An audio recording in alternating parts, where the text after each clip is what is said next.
கர்பி அறக்கட்டளை சார்பில் பாபா சாஹேப் டாக்டர் அம்பேத்கர் இரவு பாடசாலையில் 77வது குடியரசு தின விழா கொண்டாடப்பட்டது. பல்லாவரம் குளத்து மாநகர் கர்பி அறக்கட்டளை சார்பில் 77வது குடியரசு தின விழா பாபா சாஹேப் டாக்டர் அம்பேத்கர் இரவு பாடசாலையின் 32ஆம் ஆண்டு குடியரசு தின மாணவர்களின் அணிவகுப்புடன் கர்பி அறக்கட்டளையின் நிர்வாக அறங்காவலர் எம் கருணாகரன் தலைமையில் கர்பி அறக்கட்டளை அறங்காவலர் கே அன்பழகன் வரவேற்புரையில் மிக சிறப்பாக நடைபெற்றது.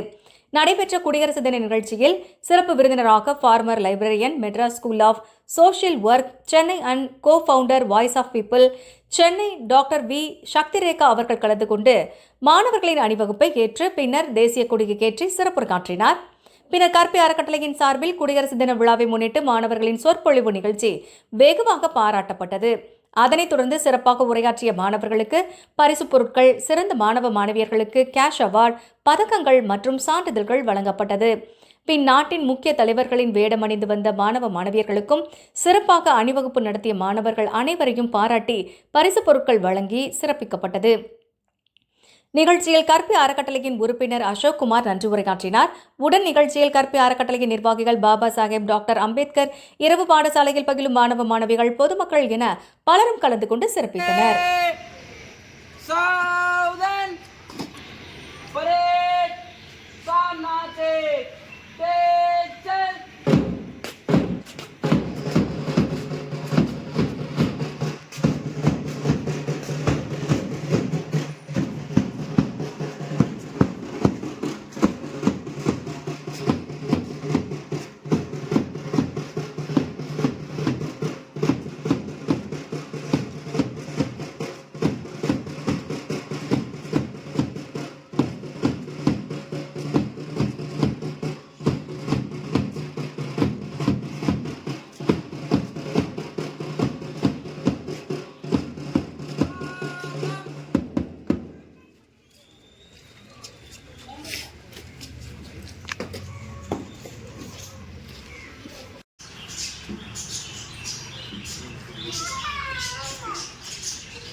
தமிழெண்ணை மடியில் மயங்கி எனது உரையை துவங்கி பேசப் போகிறேன். என் தலைப்பில் இறங்கி.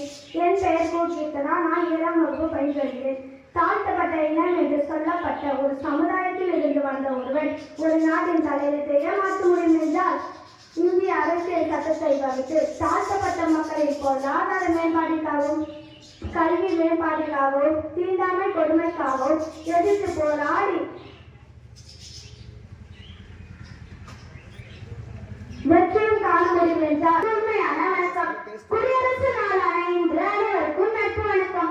என் பெயர் டி. மோகிதா. நான் 7ஆம் வகுப்பு பயின்று வருகிறேன். குடியரசு தினம் என்றால் நம் நினைவுக்கு வருவது தேசிய கொடி, நமது நாட்டின் விடுதலைக்காக பாடுபட்ட தியாகிகளுடன். ஒரு சிலருக்கு அன்று ஒரு நாள் விடுமுறை என்பது நினைவிற்கு வரலாம். இது தவிர உங்கள் நினைவிற்கு வர வேண்டியது நமது குடியரசு தினத்தின் வரலாறு, நமது பாரத நாட்டின் பெருமைகள் மற்றும் அடுத்து நாம் செய்ய வேண்டிய பணிகள். இந்தியா விடுதலைக்கு பிறகு மக்களாட்சியால் மட்டுமே ஒரு நாட்டின் வளர்ச்சி மேம்படும் என்று முடிவு செய்து டாக்டர் பி.ஆர். அம்பேத்கர் தலைமையில் இந்திய அரசியல் சட்டம் நிறைவேற்றப்பட்டது. காந்தியடிகள் சுதந்திரம் அடையும் முன்னரே இந்தியாவின் குடியரசு நாளினை ஜனவரி 26 அன்று செயல்படுத்த வேண்டும் என்று முடிவு செய்து வைத்திருந்தார். இதனை குடியரசு தின உரை வாழ்த்துக்களை தெரிவித்து என் உரையை தொடங்குகிறேன். தேங்க்யூ. இதை பேசுறதுக்கு முன்னாடி இங்க இருக்கிற குழந்தைகளுக்கு ஒரு சின்ன கதையை சொல்லிட்டு தொடங்கலாம்னு நினைக்கிறேன். நீங்க எல்லாம் இப்போ ப்ரிப்பேர் பண்ணியிருக்கீங்கல்ல குடியரசு தினம், அதனால உங்களுக்கு ஒரு சின்ன கதை. சரியா? ஒரு காட்டுல நிறைய பறவைகள். சரியா? காட்டுல நிறைய பறவைகள், எல்லா பறவைகளும் சுதந்திரமா விளையாண்டு தெரிஞ்சுட்டு இருக்காங்க. மரத்துல தாவி ஏறி குச்சி ஓடி பறந்துட்டு இருக்காங்க. இது வேணும் அது வேணும், நீ தள்ளி போ, நீ ஒரு மேல உரசாத, அப்படி அவங்களுக்குள்ள நிறைய சண்டை, உள்ளே சண்டை போட்டுட்டு இருக்காங்க. ஏன்னா எல்லாத்தையும் கூட்டு அழைச்சி வச்சிருக்காரு. அப்ப இவங்க ரொம்ப போராடி எங்களை வெளியில விடுங்கன்னு சொல்லி எல்லா பறவைகளும் கத்துறாங்க. அந்த வேடன் சொல்றாரு, உங்களை நான் பிரிச்சு விடுறேன், ஆனா நீங்க 2 குரூப்பா இருக்கீங்க, 2 குரூப்பு தனியா பிரிச்சு போயிடுங்க. அப்புறம் உங்க ஒரு குரூப்புக்கும் நீங்களே சில உங்களுக்குள்ள ஒரு தலைவரை உருவாக்குங்க. யாரு உங்களை நீங்க எப்படி உங்க தலைவரை தேர்ந்தெடுக்க போறீங்க, இதெல்லாம் பண்ணுங்க, அப்ப நான் உங்களை வெளியில விடுறேன்னு சொல்லி வெளியில விடுறதுக்கு முன்னாடி இதெல்லாம் கண்டிஷன் போட்டுட்டு ஒரு பறவை குரூப்புக்கும் அந்த 2 குரூப்ல ஒரு குரூப்புக்கும் உங்களுக்கு சில ரூல்ஸை நீங்களே உருவாக்குங்க அப்படின்னு சொல்றாரு. இப்போ இந்த ஒரு பறவை குரூப்ல என்ன பண்றாங்க, இப்போ ரூல்ஸை ப்ரிப்பேர் பண்ண ஆரம்பிக்கிறாங்க. நாங்கள் யாரை தலைவரை எடுக்கிறது, எப்படி நம்ம தலைவரை நம்மளுக்கு உருவாக்குறது, நம்மளுக்குள்ள எதெல்லாம் நம்மளுக்கு உரிமையாக அந்த தலைவர் கொடுக்கணும் அப்படின்னெல்லாம் யோசிச்சு நிறைய பிளான் பண்ணி பண்றாங்க. அப்போ அந்த ரூல்ஸை உருவாக்குனாதான் வெளியில் விடுவாங்க.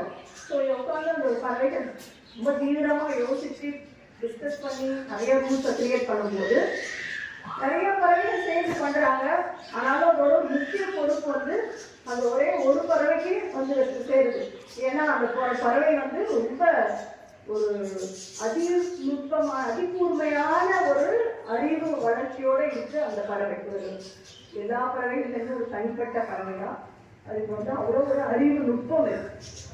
அதே சமயம் இதுல இருந்து ஒரு விடுதலை வரணும், நம்ம அடைப்பட்டு கிடக்கிற நம்ம மக்களுக்கு, நம்ம பறவைகளுக்கு ஒரு விடுதலை வரணும் அப்படின்னு சொல்லி ரொம்ப தீவிரமா வேலை செஞ்சு எல்லா பறவைகளும் விட்டுட்டு போனா கூட அந்த பறவையை அதோட முழு பொறுப்பை எடுத்துட்டு பல மணி நேரம் வேலை செஞ்சு அந்த ஒரு திட்டத்தை உருவாக்குறாங்க. அதை உருவாக்கணுன்னே அதை ஒத்துட்டு அந்த வேடன் இந்த பறவைகளை அனுப்பி வச்சிடுறாரு. அந்த உருவாக்குற திட்டத்தை கையில எடுத்துட்டு இந்த பறவைகள் எல்லாம் பறந்து சுதந்திரமா போய் அந்த உருவாக்குற திட்டத்தை நம்ம எல்லாருமே இனிமேல் நடைமுறையில கடைபிடிக்கணும் அப்படின்னு சொல்ற உறுதியோட வெளியில வந்துடுறாங்க. இந்த கதையை சொல்லிட போது நான் உங்களுக்கு என்ன ஞாபகம் வருது, ஏதாவது ஞாபகம் வருதா? அழகா பேச போனாங்களே நம்ம 2வதா பேசுறாங்க ஒரு மாணவி. குடியரசு தினம் என்று நம்ம சொல்லும் போது அதுல முக்கியமா நம்ம யாரை நினைச்சு பார்க்க வேண்டிய நாள், பாபா சாஹேப் அம்பேத்கர். அவர் இல்லாம நம்ம குடியரசு தினத்தை பத்தி பேச முடியாது, குடியரசு தினத்தை பத்தி பேசினா அவர் இல்லாம பேச முடியாது. ரெண்டுமே ரொம்ப இணைஞ்சு இருக்கிற வரலாறுல இருக்கிற ஒரு நாள் தான் இந்த குடியரசு தினம். இந்த வேடர்கள், இந்த பறவைகள் நான் கதை சொன்ன மாதிரி இந்தியா சுதந்திர நாடா மாறும்போது பிரிட்டிஷால அடிமைப்படுத்தப்பட்ட இந்தியாவா பிரிக்கும் போது இந்தியர்களுக்கான ஒரு கான்ஸ்டிடியூஷன், ஒரு அரசமைப்பு, நான் சொன்னேன் இல்லையா, உங்களுக்கான ஒரு ரூல்ஸை கிரியேட் பண்ணுங்கன்னு சொன்னாருங்க. அந்த கான்ஸ்டிடியூஷனை கிரியேட் பண்றதுக்காக வேலைகள் நடந்துட்டு, அந்த வேலைகள்ல டிராஃப்ட் கமிட்டி அப்படின்னு அது ஒரு குழு அமைச்சாங்க. அந்த ரூல்ஸை உருவாக்க ஒரு குழு அமைச்சாங்க. அந்த குழுவோட தலைவரா நம் அண்ணன் பாபா சாஹேப் அம்பேத்கர் பொறுப்பேற்று அந்த குழுல மற்ற சில பேரால சில காரணங்களால தொடர்ந்து வேலை செய்ய முடியாட்டி கூட பல நாட்கள், கிட்டத்தட்ட 3 வருடங்கள், 2 வருடம் 11 மாதம் சில நாட்கள் வேலை செய்து நம்மளோட அரசமைப்பை உருவாக்கினாரு அண்ணன் அம்பேத்கர். அப்படிப்பட்ட ஒரு அண்ணனை கொண்டாடும் விதமாகவும் இப்படி ஒரு நாட்டிற்கு இறையாண்மை பொருந்திய ஒரு சொன்னால் அழகா இந்த உலகத்திலேயே மிக நீண்ட அரசமைப்பு சட்டம் கொண்ட நாடு இந்தியா.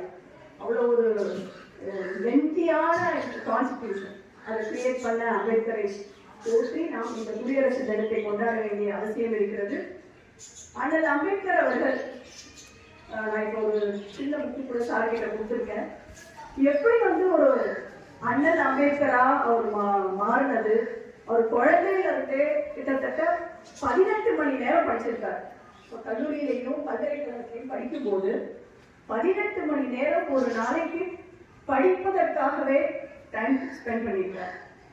ஏன் அவ்வளவு டைம், எதுக்கு அப்படி படிச்சாரு? அவருக்கு வேற சிந்தனையே இல்லையா அப்படின்னா, படிப்பு மூலமாக மட்டுமே ஒரு சமுதாயத்தை உயர்த்த முடியும் அப்படிங்கிற ஒரு டெடிகேஷன், அப்படி ஒரு புரிதலோட இருந்ததுனால, அப்படி மட்டும்தான் இந்த மக்களுக்கு விடுதலை வாங்கி கொடுக்க முடியும் அப்படின்னு அவர் உறுதியா நம்பினால படிச்சுக்கிட்டே இருந்தார். அவரோட அந்த படிப்பறிவு தான் நீங்க சொன்ன அந்த பெரிய அரசமைப்பை உருவாக்குறதுக்கு வழியாகும். ஒருவேளை அப்படி ஒரு மகானா அவர் உருவாகாம இருந்திருந்தால் இப்படி ஒரு கான்ஸ்டிடியூஷன் உருவாகி இருக்குமா? இந்த கான்ஸ்டிடியூஷன், இந்த அரசமைப்பு சட்டம் மூலமா நம்ம ஒடுக்கப்பட்ட மக்களுக்கும் பெண்களுக்கும் எல்லாருக்கும் தேவையான ஒரு சமத்துவமான சமுதாயத்தை உருவாக்கக்கூடிய ஒரு புரிதலை இந்த நாட்டிற்கு வந்திருக்குமா அப்படிங்கிறது ஒரு பெரிய கேள்விக்குறிதான். அதனால இவ்வளவு பெரிய சாதனைகள் பண்ண அம்பேத்கரை நினைவு கூர்ந்து அவரை போற்றி அந்த பெயரிலே நீங்கள் இரவு பாடசாலை நடத்தி கொண்டிருக்கும் உங்கள் அனைவரையும் என் உள்ளம் நிறைந்த வாழ்த்துக்களோடு பாராட்டி இந்த விழாவை மிக சிறப்பாக நடத்தி கொண்டிருக்கும் உங்கள் அனைவருக்கும் எனது பாராட்டுக்களையும் நன்றியையும் தெரிவித்துக் கொண்டு உரையை முடித்துக் கொள்கிறேன். நன்றி.